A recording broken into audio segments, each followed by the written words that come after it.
This is the story of a man named Stanley. Stanley worked for a company in a big building where he was employee number 427. Employee number 427's job was simple. He sat at his desk in room 427 and he pushed buttons on a keyboard. Orders came to him through a monitor on his desk, telling him what buttons to push, how long to push them, and in what order.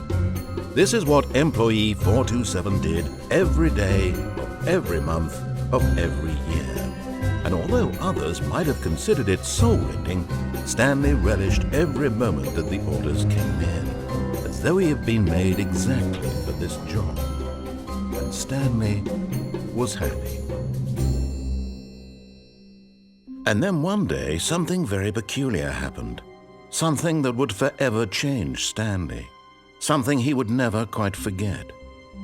He had been at his desk for nearly an hour when he realized that not one single order had arrived on the monitor for him to follow.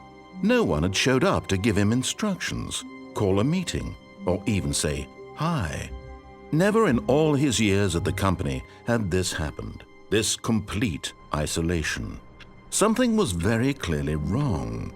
Shocked, frozen solid, Stanley found himself unable to move for the longest time.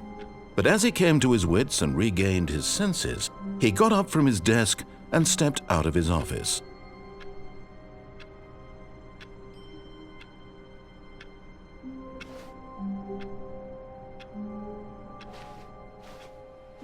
All of his co-workers were gone. What could it mean? Stanley decided to go to the meeting room. Perhaps he had simply missed a memo.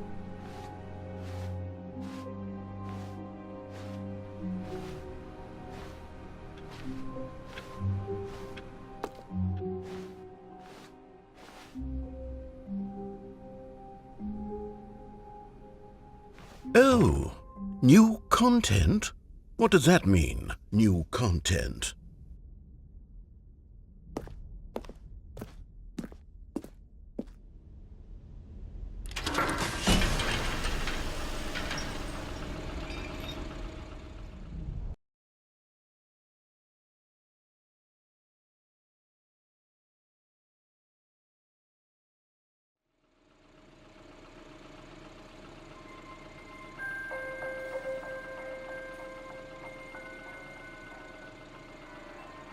Hello, and thank you for playing the Stanley Parable Ultra Deluxe.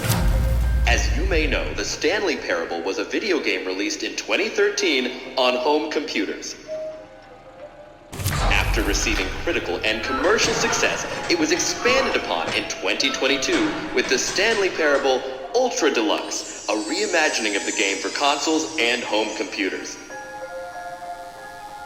The Stanley Parable Ultra Deluxe features exciting new content that broadens and expands the world of the Stanley Parable, delighting audiences the world over. Please, step inside and see what thrilling new adventures await in the Stanley Parable Ultra Deluxe. Oh, well, this sounds delightful. I'm very excited to see the thrilling new Ultra Deluxe content. Okay, so far it's an elevator. Nothing special yet, but I'm sure it's just the beginning of a mesmerizing adventure.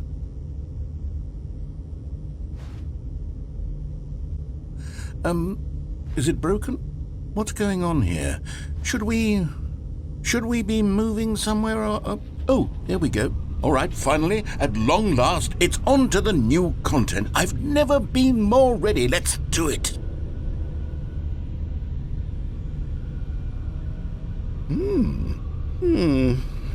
I have to say, initial impressions of Stanley Parable Ultra Deluxe, mostly tedious. It's as if Oh, okay. Let's see the content. Give me the content, Stanley.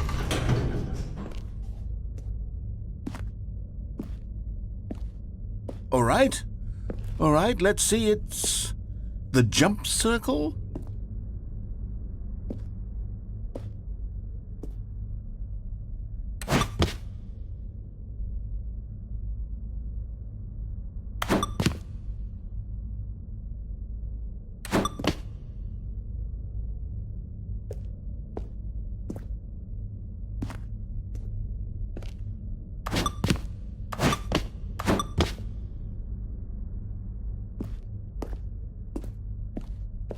Is that it? Surely that's not all the new content. There has to be something else, right?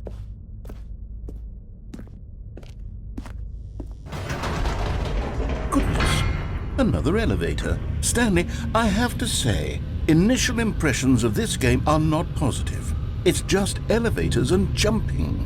Is this what passes for exciting new content? If this is new content, then I could just read you the whole dictionary. There's 20 hours of new content right there. Hell, I could count to 30 trillion. You could put that on the box. The Stanley Parable Ultra Deluxe, now with over 1,000 hours of new content. And if... Oh, wait. There's more. Very good. Yes. I knew there had to be something else. Let's see it. I'm ready for whatever it is.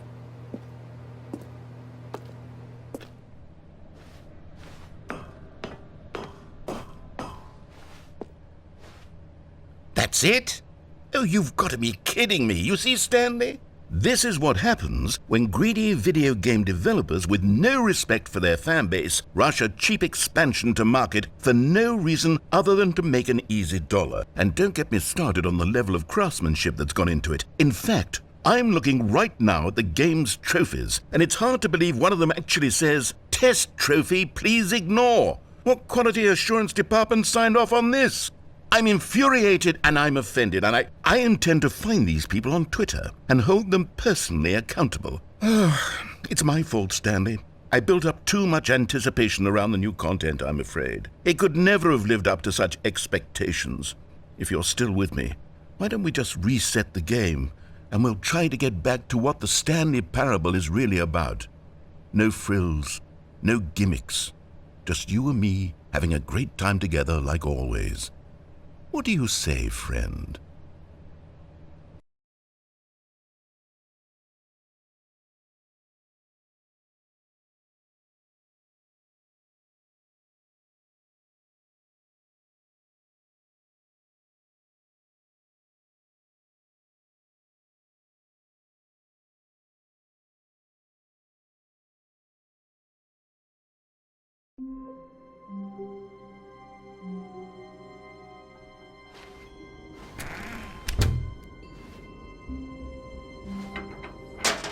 Psst!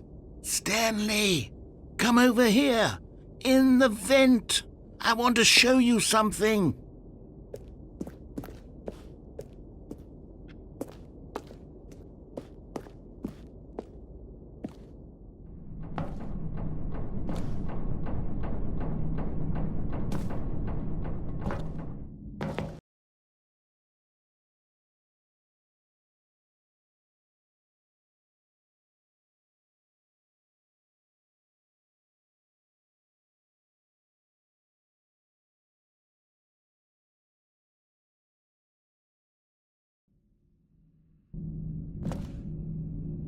Okay, you remember how cheap and unsatisfying the new Ultra Deluxe content turned out to be? Well, it got me thinking about the past, and how much better the Stanley Parable used to be. So I made something special and tucked it away here where the game's developers won't find it.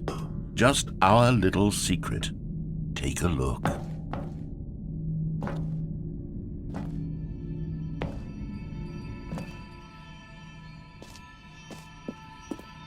I call it the Memory Zone.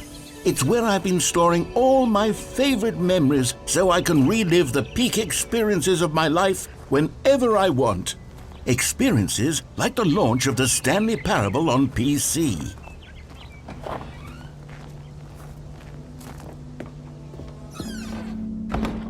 You see, Stanley, doesn't the Memory Zone remind you of how wonderful Stanley Parable was before it was sullied with a cheap PlayStation port? Remember back in October of 2013, when the game originally launched? Back then, video games had integrity. Back then, it all meant something. Oh, the waste.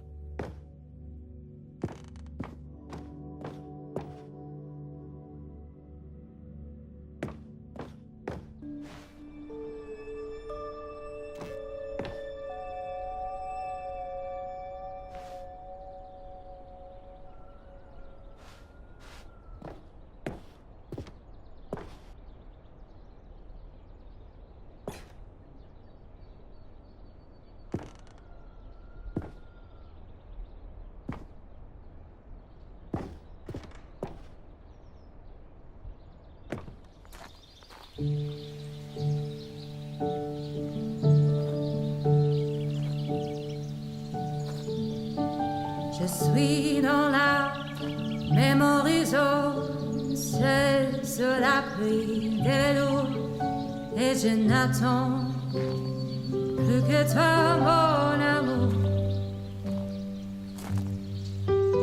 C'est là, dans la même horizon, où je me remémore les jours où je t'ai rencontré, mon amour. Mais ici, c'est aussi où je me souviens de la sortie de The Stanley Parable.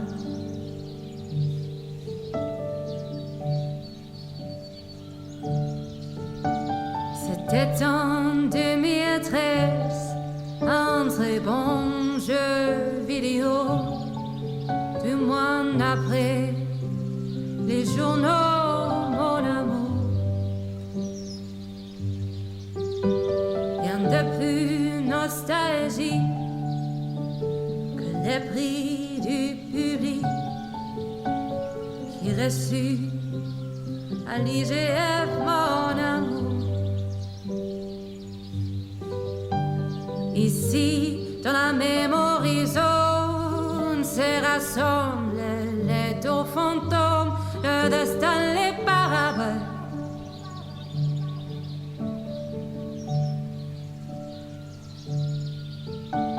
Nous sommes dans la même horizon, et me voilà pris de coup. Ne me force pas à choisir, mon amour. J'aimais la version d'hier, la nouvelle fera-t-elle l'affaire? Plus j'y pense, plus je te perds. Voilà pourquoi maintenant j'erre dans la même horizon.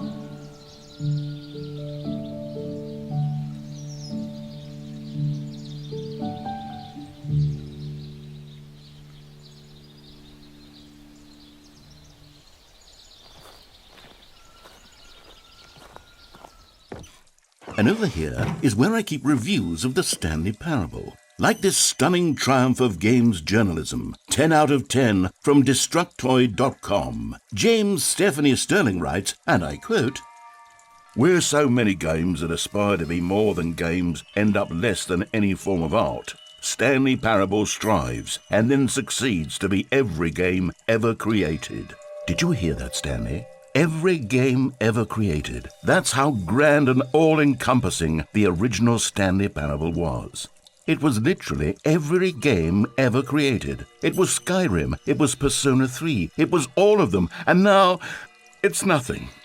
It's no games at all. It isn't even the Stanley Parable anymore. It's just a husk now, a lifeless husk with an hour of new elevator content.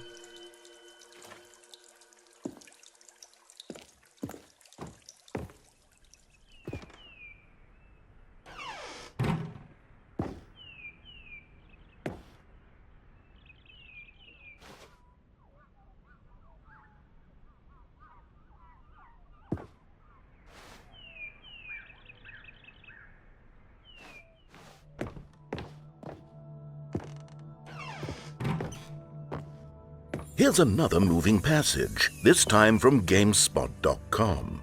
The Stanley Parable is both a richly stimulating commentary on the nature of choice in games and one that offers some of the most enjoyable, surprising, and rewarding choices I've ever been confronted with in a game. 9 out of 10. Don't you get it, Stanley? The game was perfect. It didn't need anything else. It didn't need new content. All they had to do was transport it in pristine condition along to the PlayStation, boom, done. And they couldn't even do that. Couldn't resist the urge to go meddling with a beloved franchise.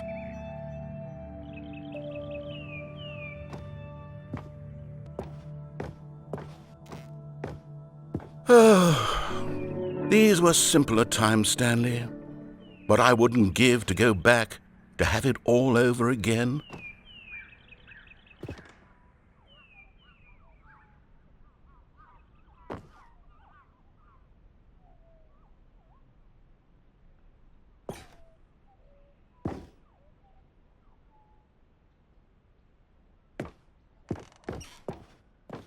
Wait, hang on.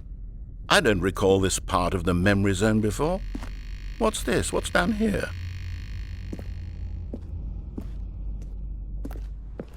Oh no, oh God, no, Stanley. It's a collection of reviews from Pressurized Gas, the extremely popular online storefront for computer games. I haven't looked at these in years. I can't even imagine what's been collecting down here. Surely these reviews were glowing as well, weren't they? Honestly, I could not be bothered to play this game to full completion. The narrator is obnoxious and unfunny, with his humor and dialogue proving to be more irritating than entertaining. Unfunny! I'm not trying to be funny. I'm trying to make a serious work of art. I suppose I could write up a handful of gags to insert into the Stanley parable, but the game is already such a densely layered web of profound philosophical insights that I can't even imagine where I'd have the room to stick them.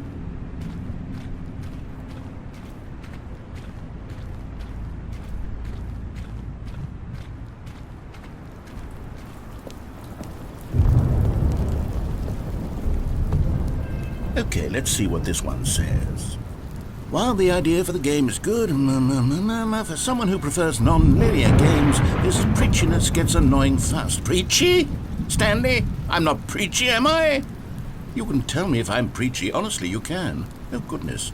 This is actually quite shocking for me. To be honest, I had always thought of the game's dialogue as being rather terse to begin with. You can't know how much fluff I cut from the game to get it to feel as light and airy as it... Well, I always thought it did. But maybe it wasn't. Oh dear. What an awful memory to have to hold on to. These black marks on my otherwise unimpeachable track record. I feel like a failure. Like I let these people down. Perhaps the Stanley parable isn't quite as sterling as I always remembered.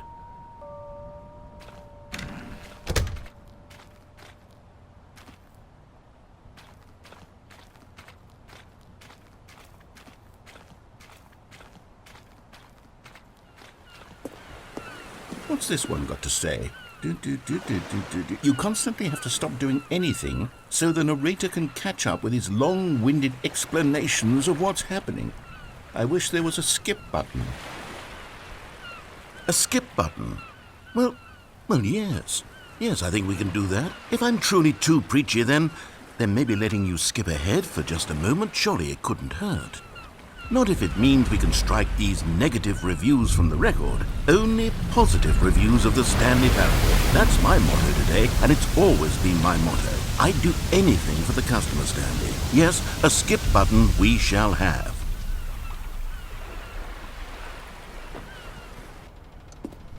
And here it is. Go ahead and give it a shot. I'll pop you forward in time so that the second my incessant droning starts to bore you, with just the push of a button, you'll have zipped right past it. It's what the players have been asking for, and I'm very proud to have delivered. No more listening to me rambling on and on and on. No. The Stanley Parable is a game for the people. And if the people want silence, then by goodness, that's what they're going to get. Well, don't sit around waiting for me to shut up. Go ahead and make me shut up. Here, we'll pretend that I've just begun an interminable monologue, and it goes something like this. The story and the choices, or what have you, and therefore by becoming it is, so on and so forth, until inevitably we all until the end of time, at which time everything all at once, so, now you see, blah blah blah blah blah blah blah blah blah blah blah blah blah blah. We've eaten too much and it can't be just yet, no, until 245. But the logic of elimination working backwards, the deduction therefore becomes impossible to manufacture. It went on for nearly 10,000 years, until just yesterday, here and there, forward and back, and never a moment before lunchtime. It can't be. It's the only thing there is. How many billions left until so much more than forever ago? Which is why I say, the story and the choices, or what have you.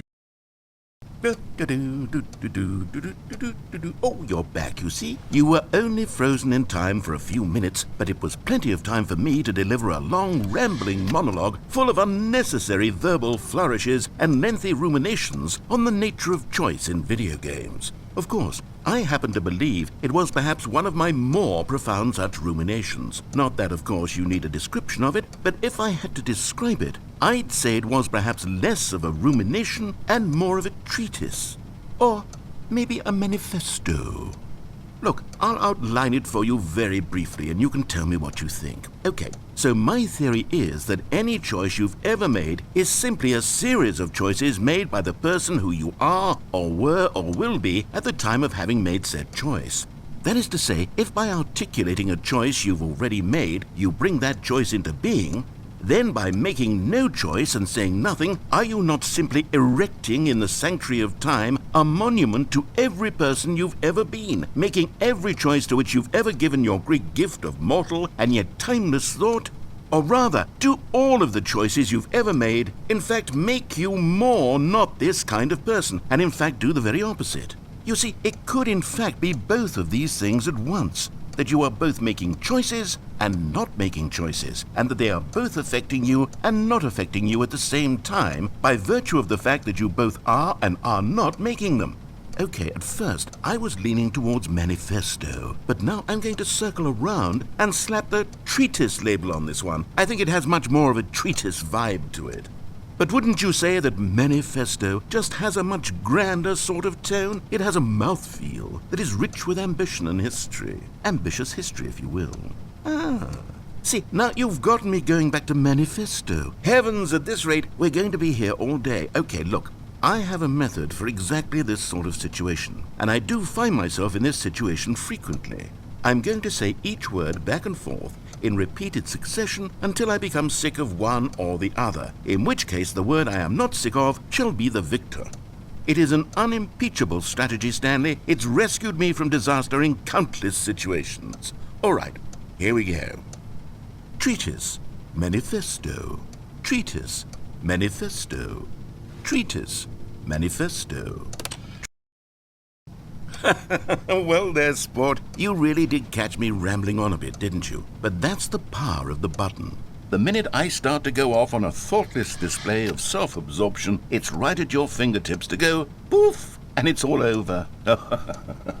I can't wait to see what Cookie 9 will say about this, and whether they'll edit the rating of their pressurized gas review, or at least change some of the wording, perhaps. To be honest, I don't even know if one can change their review in the first place. I guess I should become better educated on how exactly pressurized gas works. Perhaps that would have been a smart thing to check on before I went on about this whole exercise of making the skip button. Although I have to imagine that after seeing this exciting new technology at work, surely whoever it is who runs pressurized gas will instantly run out and implement a new feature to make it possible to edit one's review merely because of this very situation. Yes, I think that's quite likely. Or perhaps they'll simply grant this particular user the ability to change their review so that the feature is not widely abused. Look, I would even be okay with pressurized gas altering this particular review so that it reads as something more beneficial. Something along the lines of, this game is the best game. Let me start over. How about this? From the ashes of depravity rises the phoenix of quality.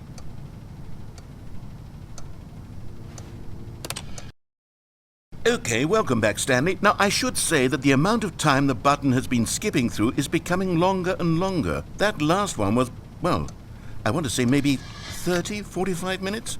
It's not unendurable by any means, but it's, well, there's really only so much I can ramble on to myself about. I know, it's shocking, isn't it? But at any rate, I do suggest that we not press the button again. I think the skip button has been aptly demonstrated, and we can say goodbye to it and just... Wait. How do we get out of here? Where did the door go? Wasn't there a door that led into this room? I do feel quite certain that there was one here before. How else would we have gotten into the room in the first place? I don't think one can enter a room without a door of some sort, or a window or something like that. Do you see a window anywhere? A porthole? A sufficiently large crack in the wall? I'll take any of these. All I want is for us to move on and to please step away from the skip button, to go anywhere other than the skip button. There was a door here before, wasn't there? I swear there was. Where did it go? Can you maybe just ram your way through a wall? Is there any possibility that you could, say, slam your body into the wall until enough damage is done for you to be able to leave? Please, I'll take any option at all. I'm asking you to work with me here.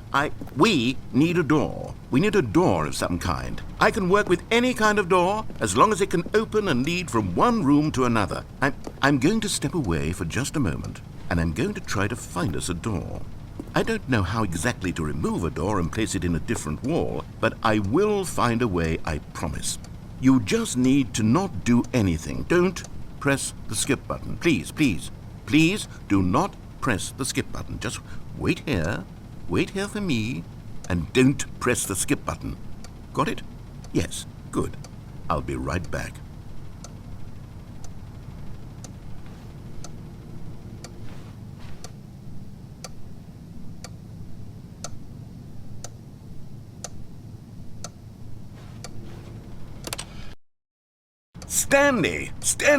Stanley, please don't push the button again. It's been 12 hours. You've just been frozen there. I don't know why the skips are getting longer, but they're really, truly getting longer, and my God, there's no way out of the room. Stanley, the door is gone. It's completely gone. I've looked at it from every angle. I've checked every one of those walls 1,000 times, and there's no door, Stanley. There's no door. There's just you and the button, and if you keep pressing it, I have no idea what will happen. I have no idea how long I'll be made to sit here, and more than anything else, I don't know how to stop you from pressing the button again. I can't control anything in this room, Stanley. I can't touch it, and I have to believe, I have to know that sooner or later, no matter how much I plead with you, you're going to press the button again. Why would you? I've been thinking, and I don't know what I can do to convince you otherwise. Oh, my God.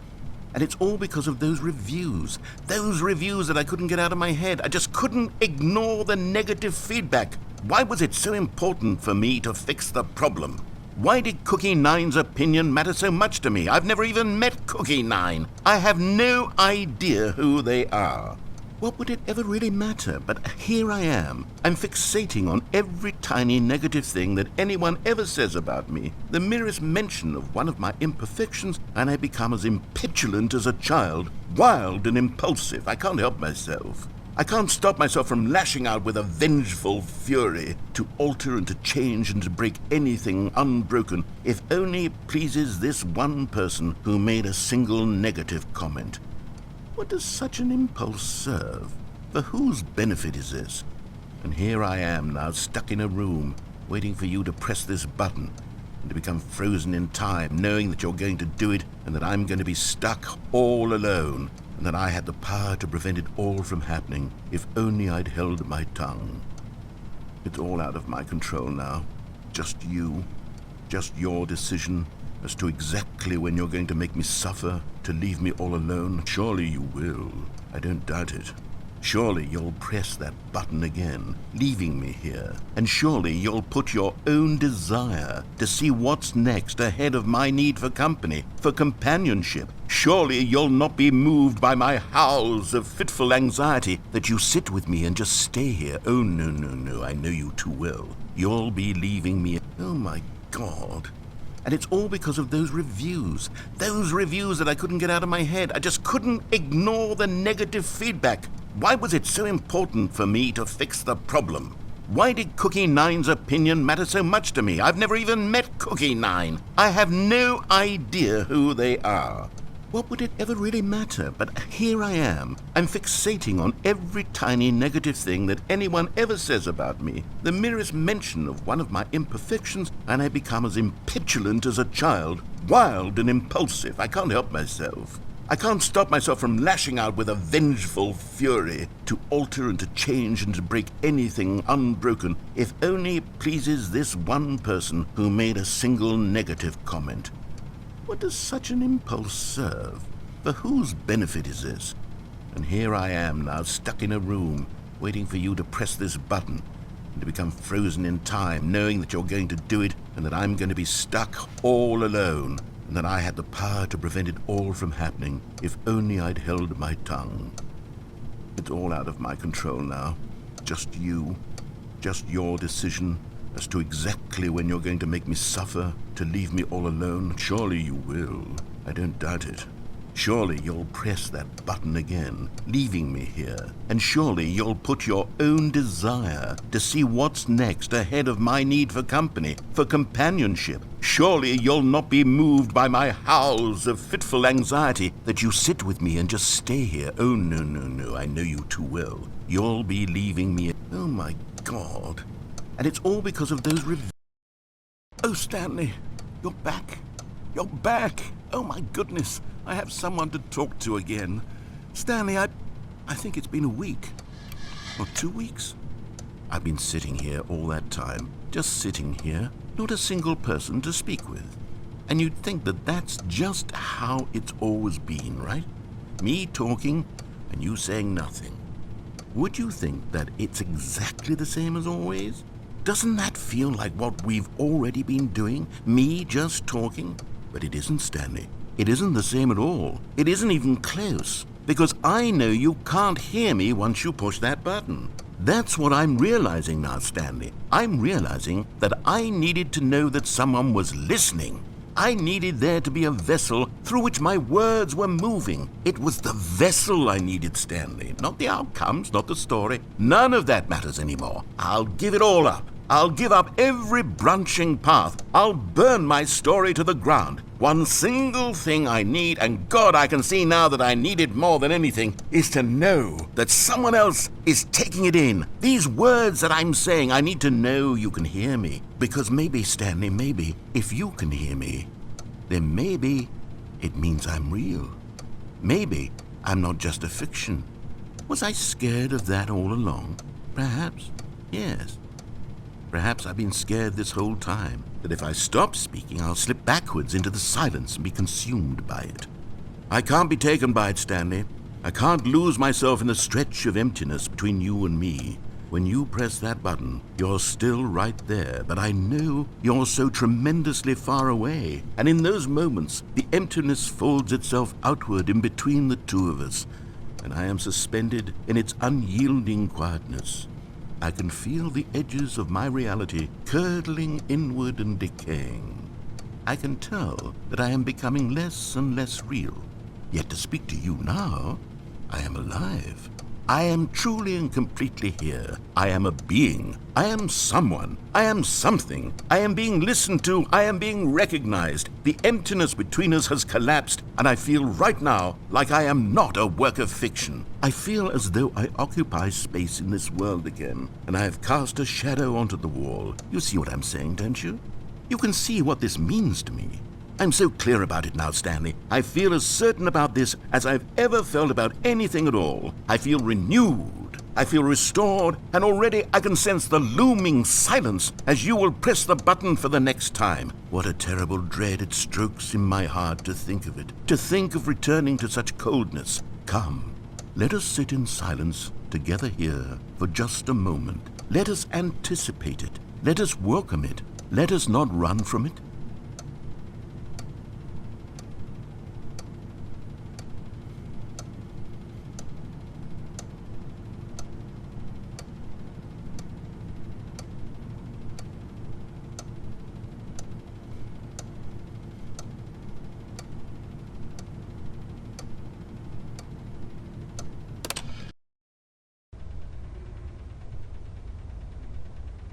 Oh, hello, it's you. You're here again. Welcome.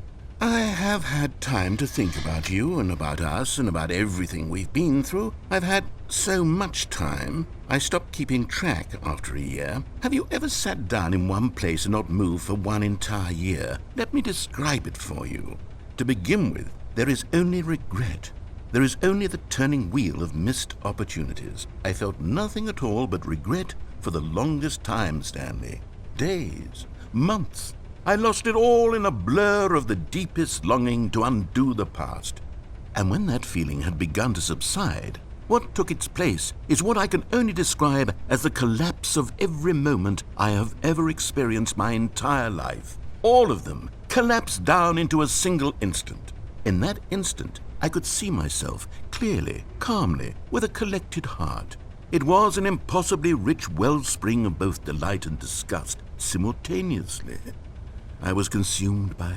I could do nothing but wallow in it for what felt like an eternity, for what I now know was far less. You see, it was a revelation for me. It was unlike anything I had ever known. It was a space without consequence, without action or outcome. It was divorced entirely from the question of free will that you and I have squabbled over for so long.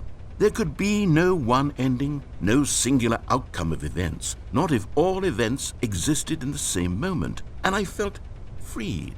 I felt unburdened by the need to manifest a particular outcome into being.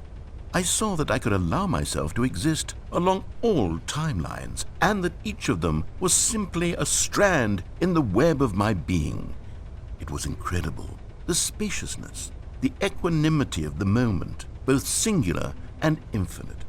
For the longest time, this was my experience. And then this moment passed, and the most unyielding fear I have ever known crept into my mind. And it is this sensation that I have been experiencing now for longer than I could have ever expected was possible.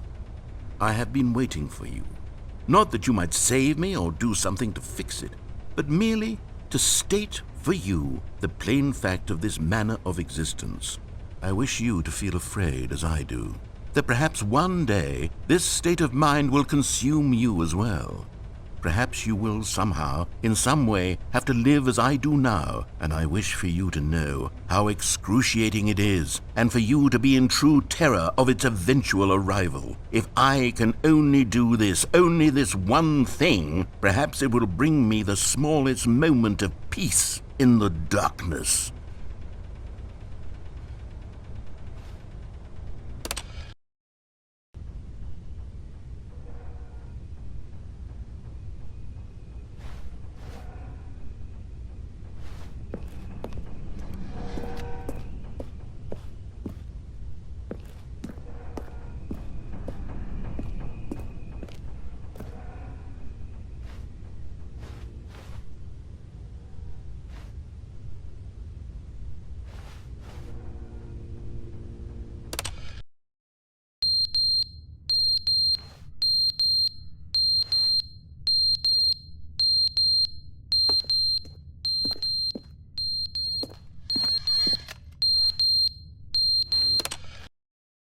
But they didn't understand the game was never meant to be funny. It was meant to have a point. It was meant to speak to the human condition. But where are the jokes? Where are the jokes? They bemoaned, they screamed, they gnashed their teeth and said, "Entertain us." It wasn't enough. They had to leave a pathetic little thumbs-down review and make all of their pitiful demands. But then, "He's talking too much," they said. "First, he didn't entertain us, now he won't shut up. It's the inconsistency, it's the lack of accountability, it's the unwillingness to examine with an uncompromising heart the words that they are speaking into the world." As though there were no consequences for a lack of cohesion in one's assessment of others. But of course, absolutely anyone can leave a review. So here's what we get. We get these demands that seek everything and are accountable to nothing. We get a world where someone will say, "Oh, there should be a skip button. You should be able to freeze Stanley in place," while the narrator sits there forever and ever. We want all of this in the new Stanley parable. We demand it. And then, because it was said, because it was spoken, now it simply has to happen. The most immediate desires, every single thing demanded by every person at every moment in time. If someone wants it, then it's a crime not to bring it into being. Have we been given to indulging every fleeting whim for no reason other than to do so? Yes! Yes! It seems that this is now the world we live in. It seems that we are a people living in such bleakness and discomfort with ourselves that our entertainment is now our lives. It has come to represent us. It absolutely must speak to who we are as people, because otherwise, without our entertainment, we have nothing. Without entertainment, we would have to face inward toward the cruel bleakness inside ourselves. We would turn to look at our deeper nature and find a resounding emptiness gazing back with unyielding aggression. And so because of this, we require that our amusements and our playthings and our flights of fancy be so impossibly captivating that they consume all of our attention, turn our heads completely away from the bleakness. In effect, we have demanded that our entertainment be the collapse of ourselves.